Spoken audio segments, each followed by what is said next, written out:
Good afternoon, everyone. Welcome to the Daily Market Update Show. And today's one of those days where if you went back to bed and you woke up, it would have been at the pretty much exact same price.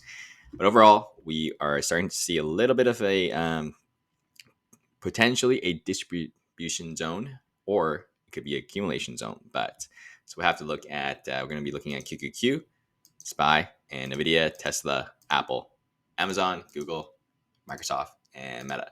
So we'll get a better understanding if this is going to be a distribution zone, meaning the market goes sideways while shaping up potentially a sell-off. That's what a distribution zone means. When it's going sideways, they want to sell into you guys, and once that they're done selling sideways, they drop it. An accumulation zone is the opposite, going sideways, and then for them to accumulate enough shares for them to pop it so they can have profits. Right now, due to us being a little bit extended, so they could be potentially a distribution zone. Obviously, we don't know that yet until it breaks the sideways range on the downside for us to be confirming as a distribution zone. So for us, we'll just have to look into the cracks in some of these big tech stocks to see which way the most likely scenario will be. So, all right, let's take a look at the data first. And today you can see QQQ is slightly weaker due to the big tech stocks being a little bit red. Apple still being the king of the tech stocks that it just hasn't had one single red day. And I've been saying this for Apple. Don't short this guy. We'll take a look at Apple's chart in a second as well. You can see SPY is outperforming QQ today due to the rest of the sectors on the spot is green. So like the financial sector is green and the healthcare sector. And so that is helping SPY outperforming QQQ today. So it's another rotation day in the market. So when money rotates around the market, it's always favoring the bulls. So when we don't see all sectors drop together in a red day, we're not going to have any fear in the market. So there will be no fear in the market and the VIX will not spike. So as long as we don't see that, which I haven't seen in 2 to 3 months of the market, where we have not seen a day where all major sectors are dropping to the low of the day together, and that it's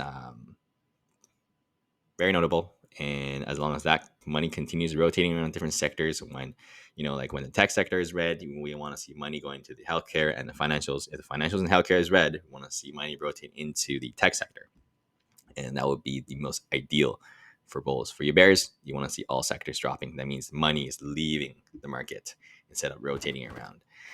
All right, we got another AAII sentiment data today. You can see still very bullish. This is the fourth week we are in the 40 percentile of the bullishness. And we did slightly tick up here in bearishness, but it's not as much as it used to be. So yeah, so we've got to be a little bit cautious. Potentially, this could be a distribution zone, as well as the the fear and greed index. We are extreme greed as well at the moment. And tomorrow we have PCE data, which is inflation data. So that would be before the market opens, 1 hour, 8:30 EST. So make sure to watch that. I don't think it's going to be too big of a deal. Most of the inflation data is looking decent, unless we get something crazy, which I don't think we will. We should be good.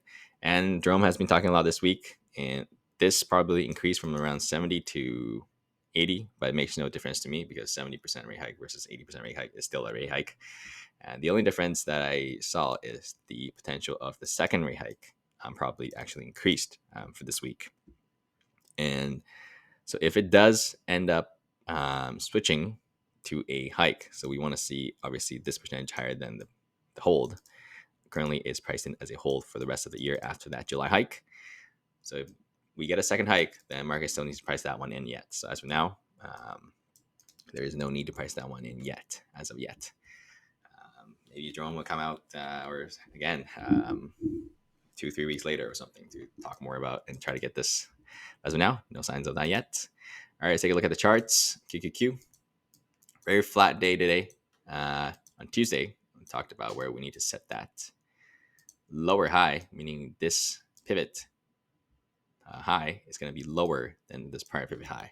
So can we say that we are convinced that this is the lower high set right now? As of now, I'm going to say no, because today is an inside bar, meaning This bar is inside yesterday's bar. That's an indecision bar, so it's just completely going sideways.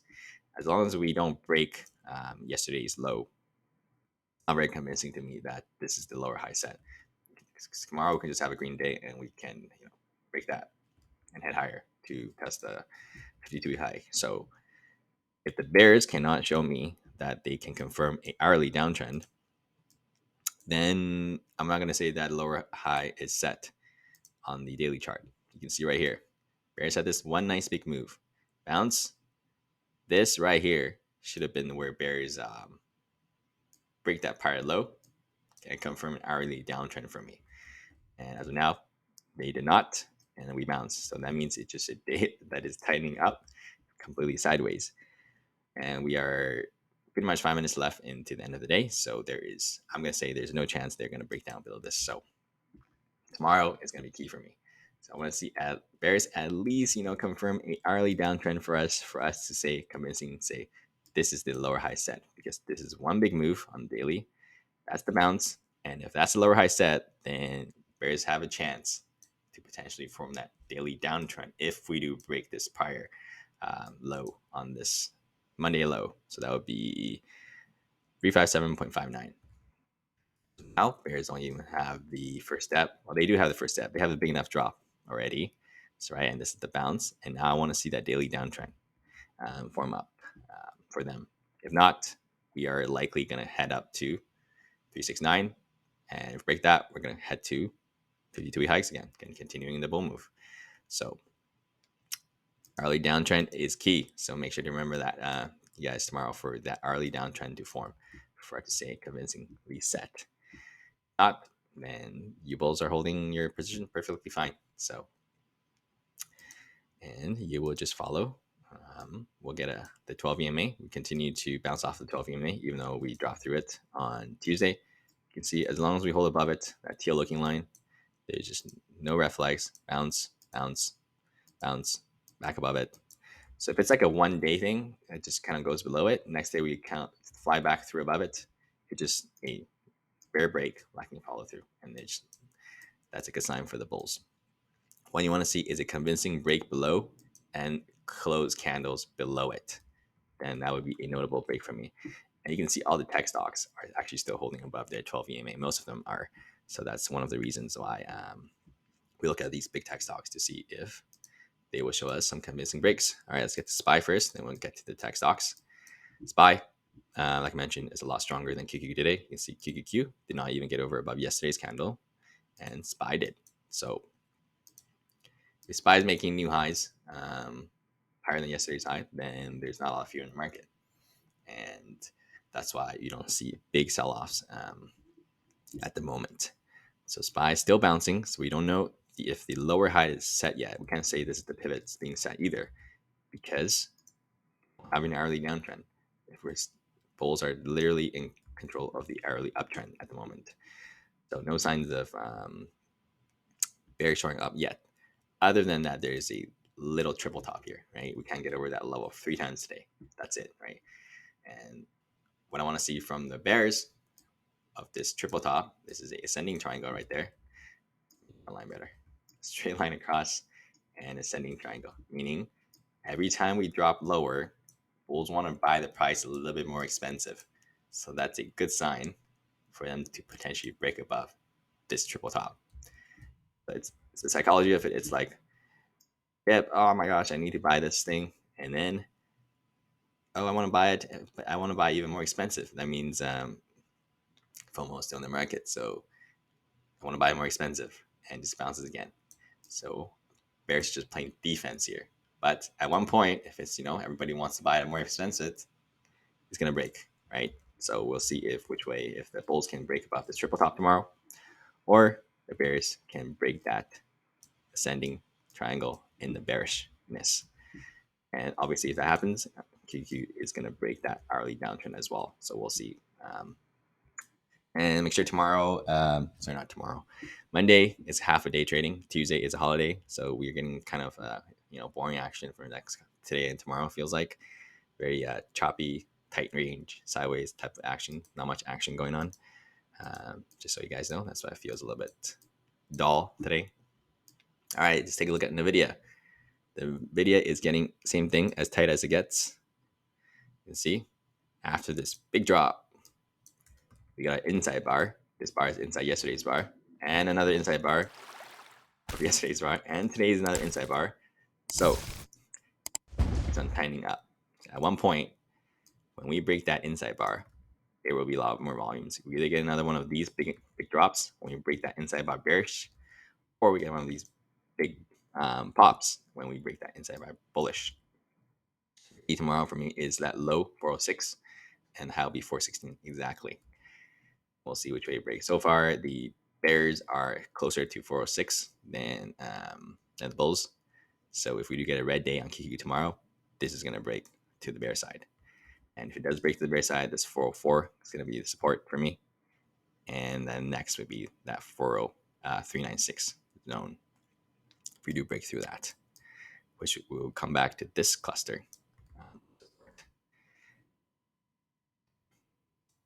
Now, the hourly trend is in favor of the bears.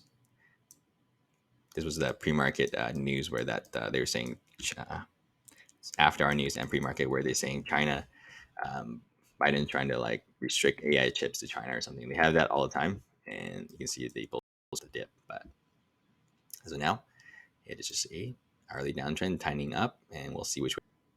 All right, let's take a look at Tesla. So Tesla on the 4-hour chart. Last week I was talking about this head and shoulders before it formed, and we broke this neckline here on the head and shoulders. It's a bearish pattern. You can see bears following through on it, and they follow through right from one support to the next support. So you can see we bounce off of this support zone right there. And on Tuesday, I said if the bears are not going to follow through, the bulls are going to take it out back to that neckline again to retest that support zone and see if that's going to act as resistance or not. So the most ideal scenario for bears when it retests is that they reject it and come back down again. And if they don't, it just means that it was a bear break with no follow through.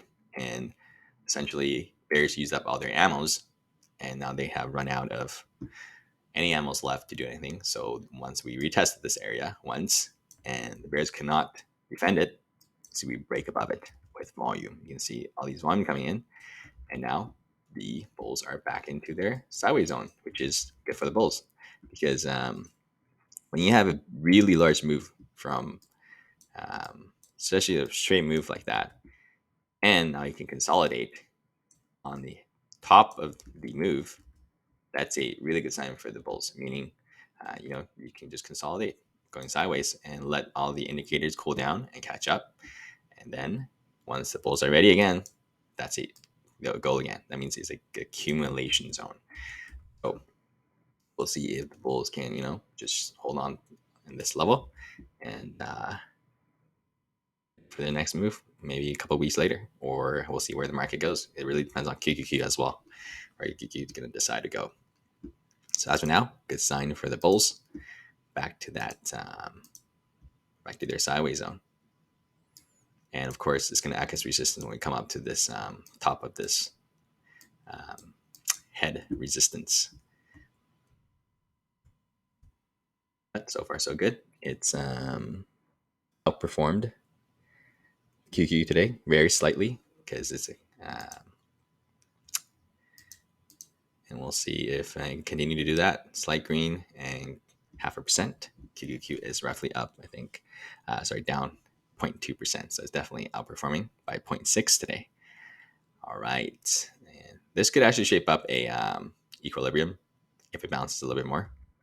Equilibrium just means a tiny range. High, low, and let's say we bounce a little bit more, then it shapes out that high and then just tightens up into, once it breaks out of that range, then we can get a volume coming in. So that's likely the most scenario if we do bounce back above this roughly the 50 percentile. Let's see if we're back around. We pretty close to the 50%. We got over it. We're still close under it. So as long as we bounce a little bit more, so that could shape up that tightening range. Because you can see that green line right there. It's the 50 percentile. So it just means from the top of the move to the bottom move, we have bounced 50% of that drop already. All right, let's take a look at Apple. Apple. So we broke out of my rising wedge bullish on Wednesday. You can see this rising wedge. I'm going to go to the 4-hour to be more clear. So this was a perfect rising wedge for Apple. Here, resistance, resistance, resistance, resistance, resistance, and support, support, support, support. And on Wednesday, we broke out of it right there. And the good sign for the bulls was it actually back tested it. You can see the next candle on the 4-hour, we came back to it and see if it was a real breakout or not for the bulls to buy the dip. And they did buy the dip, and they defended, and now it's acting as support. Bounce off of it, retest it again, bounce off it again. The thing is for me is that even though it bounced off of it twice, it's not feeling like, when we backtest supports and break out of it, usually a large volume would come in and a lot of buying would come in. So something like this, right here, like we tested it, boom, bulls hold. Now it's very like tested, retested, by the dip, and then bulls are kind of like tired. You can feel a little bit of tiredness from them. And then retested, and then we just bounced. And there's not a lot of follow through after we bounce. So also a $3 trillion resistance around that. It's 190.37 or something. It's like very or 36. I forgot, but it's close to 190, and that's this $3 trillion mark for Apple. So that's going to act as a psychological resistance for a lot of people, and so potentially this could mark the temporary top for Apple. And I've been talking about the 2-day EMA 12 that it's forever been holding and never gone through it for months and months and months. Bounce, bounce, exactly, bounce, bounce. Didn't even test it for the past month because it's so strong. So as long as, even if we dip like what? Let's see, if we drop 3%, we're still above that 12 EMA. So full bull control on this stock. Zero red flags at all. Absolute zero, even on any time frame you can think of. And as long as bulls continue to slow grind up, we just keep on hitting all-time highs after all-time highs. The only thing is that if you look at the RSI, I usually don't use RSI as much. You can tell just from the chart if it's overbought or oversold just from looking at it. But we can look at historical levels, especially on the longer time frames. That's how I like to use it. So if you can see on the weekly chart, we are at close to 76, right? And you can see right there, 78 was the last all-time highs resistance. So we're very close to these levels where Apple can potentially mark the top for these levels right here as well. 77. We do sometimes go a little bit higher. It depends on the market. 76, right? So especially on the weekly and the monthly charts, it's good to use these. Daily, sort of, not so much, because daily can be fluctuating a little bit more, especially on shorter time frames. But we are getting close to that level. And even on the 2-day, right? If, let's say on tomorrow, we break back below into this rising wedge, and that's the very first initial red flag for me. Just a small one. It's not a big deal. If we do just break, it would just be a bull break lacking follow through. So it'll just be a bull break out of this rising wedge and hit the $3 trillion mark, lack follow through, and we come back into here. So that'll be the very first little flag for Apple. But so now, zero signs of that. And you can see even on the daily chart, we haven't even tested EMA 12 for a long time. Last time we tested it right there, bounced exactly off of it. That was just like on last week. And so far, still bouncing off of it over here, even on just the 1 day. So before the 1 day even breaks, it's not going to test the 2-day, obviously. So we'll see if the daily 12 EMA breaks first, and then we got to see the 2-day. As of now, bears don't even have the very first step. We just got to break back to below that rising wedge for the very, very first step for the bears. Bulls, just keep on holding. Follow that EMA. No red flags for you guys.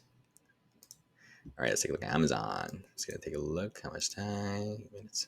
Amazon, one chop zone into another chop zone. So broke out of this All right, Meta is our last one, and we are looking at the same thing, EMA 12. So EMA 12, as long as Meta holds the EMA 12, which you can just type in an indicator, exponential moving average, and change it to 12.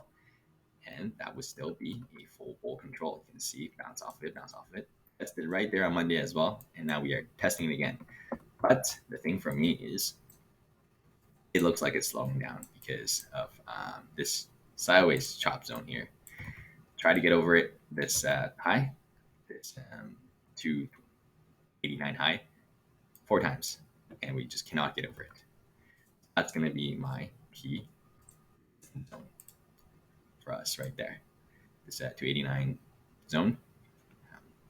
So we'll see if the bulls can maybe retest it again and try to break it if they can bounce off of this 12 EMA again tomorrow. And if they can't, then it's going to be right there for me. That'll be 277.7.